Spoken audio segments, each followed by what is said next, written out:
अपने माता पिता के मर जाने के बाद कालू कौवे ने अपने छोटे भाई टीलू को बहुत प्यार से पाला था। कालू कौवा अपने भाई के लिए अच्छे अच्छे भोजन लेकर आता, उसे नदी पर साथ ले जाता और उसकी हर खुशी पूरी करता। टिल्लू मेरे भाई, आप घर में ही रहें। मैं आपके लिए भोजन लेकर आता हूँ। भाई, आप मुझसे कितना प्यार करते हैं। आपने मुझे कभी मम्मा पापा की कमी महसूस नहीं होने दी। बड़े भाई अपने छोटे भाइयों के लिए माँ बाप की जगह ही होते हैं। फिर कालू कौवा अपने भाई के लिए भोजन लेने चला जाता है। कालू भैया, मैं कई दिनों से एक बात करना चाहती हूँ आपसे। बताओ बताओ चिड़िया, क्या बात है? कालू भैया, मैं चाहती हूँ कि आप शादी कर लें। टिल्लू की जिम्मेदारी भी है, घर के काम भी, और भोजन भी तो आपको लेकर आना पड़ता है। चिड़िया बहन, टिल्लू अभी छोटा है। मैं चाहता हूँ जब तक टिल्लू बड़ा नहीं हो जाता मैं शादी नहीं करूँगा। बाप का प्यार तो आप उसे दे सकते हो, मगर उसे माँ की भी जरूरत है। जब आपकी पत्नी आ जाएगी तो टीलू को माँ की कमी भी महसूस नहीं होगी। फिर कुछ दिनों के बाद कालू कौवे की शादी हो जाती है। कुछ दिन तो कालू कौवे की पत्नी अपने देवर का ख्याल रखती है, उसे समय पर भोजन देती है और उससे कोई काम ना करवाती। फिर कुछ दिनों बाद कालू की पत्नी बदल जाती है।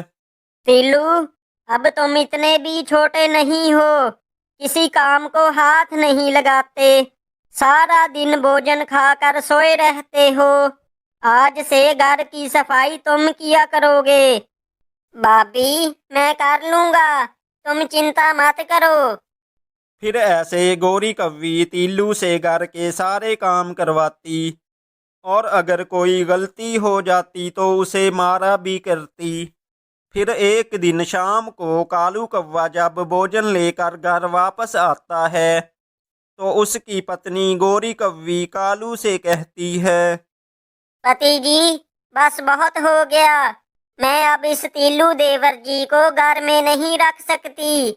मेरे भी अंडा होने वाला है और अब मुझसे इसकी सेवा नहीं होगी।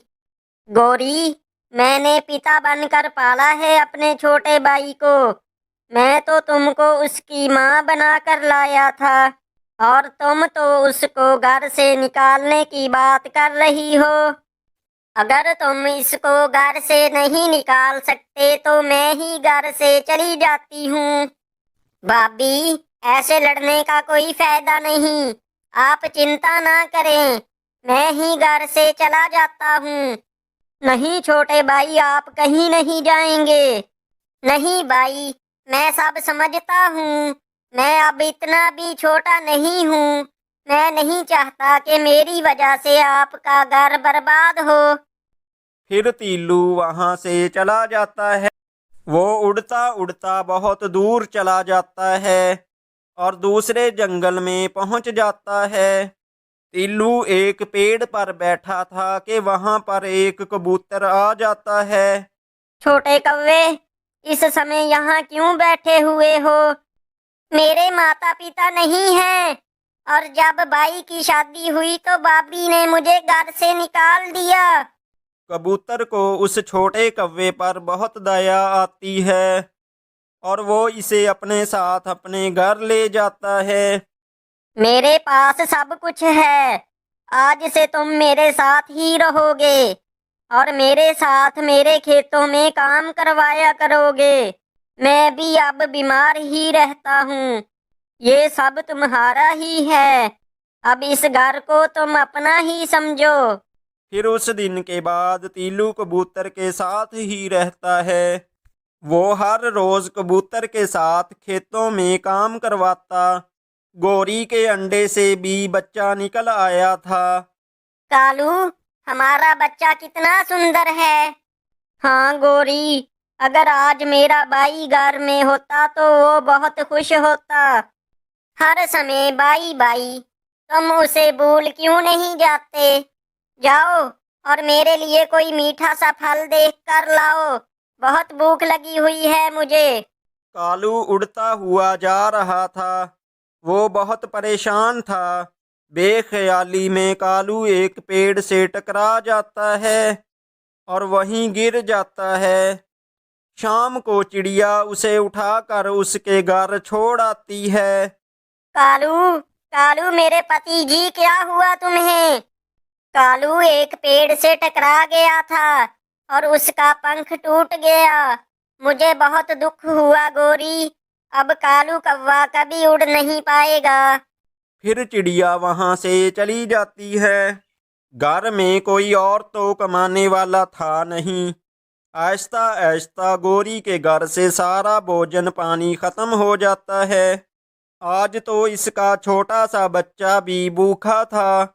कालू, मेरे बच्चे का ध्यान रखना। मैं जाती हूँ और कहीं से कुछ खाने को लाती हूँ। गोरी कव्वी उड़ती हुई जा रही थी। भोजन कहाँ से मिलता है उसे कुछ पता नहीं था, क्योंकि वो तो कभी घर से बाहर निकली ही ना थी। फिर उसे एक खेत नजर आता है जिसमें पके हुए लाल संगतरे लगे हुए थे। गोरी एक संगतरा तोड़ लेती है। वो खेत तो कबूतर का था। कबूतर और तीलू भी वहां आ जाते हैं। भागो यहाँ से, काली कव्वी कहीं की।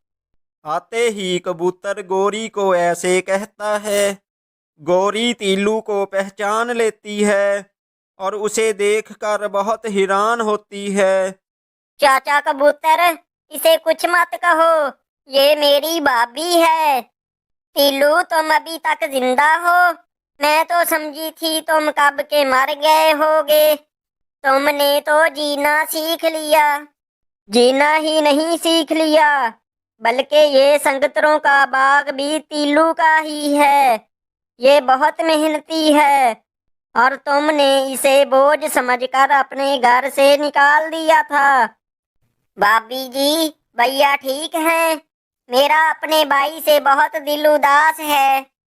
आपके भाई का पंख टूट गया है, वो अब उड़ नहीं सकते। ये सुनकर तीलू भी रोने लग जाता है। टीलू, मुझे माफ कर दो। शायद जो मैंने तुम्हारे साथ किया मुझे उसकी सजा मिली है। आज मेरे पास खाने को कुछ नहीं था, इसीलिए मैं भोजन ढूंढते ढूंढते यहाँ तक आ गई। आप कल भी मेरी माँ की तरह थी और आज भी मैं आपकी उतनी ही इज्जत करता हूँ। फिर तीलू बहुत से फल लेकर अपनी भाभी के साथ जाता है। टीलू मेरे भाई, मैंने आपको बहुत ढूंढा। आप कहाँ चले गए थे? मुझे चाचा कबूतर ने अपना बेटा बना लिया है और मैं अब उसी के साथ रहता हूँ। भाई, मैं खुश हूँ और भाभी आप चिंता ना करें, मैं हर रोज आपको भोजन दे जाया करूँगा। फिर ऐसे तीलू अपने भाई और भाभी का बहुत ख्याल रखता है और गोरी अपने किए पर बहुत शर्मिंदा होती है। वो सोच रही थी कि अपने तो अपने ही होते हैं, कभी ना कभी हमें उनकी ज़रूरत पड़ ही जाती है।